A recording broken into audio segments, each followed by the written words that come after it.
শুনেন, আল্লাহর এই চারটি নাম আজীবনের জন্য আপনার মনের মধ্যে গেঁথে নিন।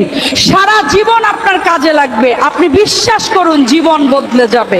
প্রথমটা হচ্ছে ইয়া জব্বারু। জীবনে যখন অনেক কষ্ট পাবেন, কাছের মানুষ যখন আপনার হৃদয়টা ভেঙে চুরমার করে দেবে, তখন প্রতিদিন এটা পড়বেন। এর মানে হলো, হে ভগ্ন হৃদয় জোড়া লাগানো রব, তুমি আমার এই ভাঙা হৃদয়টা জুড়ে দাও।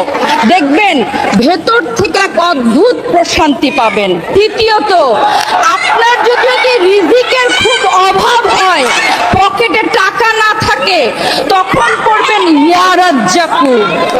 এর মানে হচ্ছে, হে অসীম রিজিক দাতা, তুমি আমার রিজিকের সব বন্ধ দরজা খুলে দাও।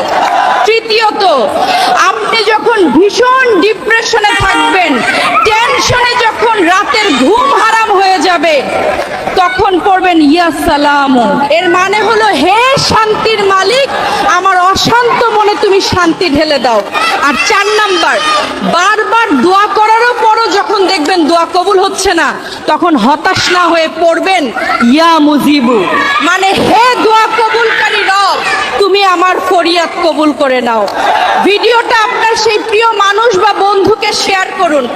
শুনেন, আল্লাহর এই চারটি নাম আজীবনের জন্য আপনার মনের মধ্যে গেঁথে নিন। সারা জীবন আপনার কাজে লাগবে। আপনি বিশ্বাস করুন, জীবন বদলে যাবে। প্রথমটা হচ্ছে ইয়া জব্বারু। জীবনে যখন অনেক কষ্ট পাবেন, কাছের মানুষ যখন আপনার হৃদয়টা ভেঙে চুরমার করে দেবে, তখন প্রতিদিন এটা পড়বেন। এর মানে হলো, হে ভগ্ন হৃদয় জোড়া লাগানো রব, তুমি আমার এই ভাঙা হৃদয়টা জুড়ে দাও।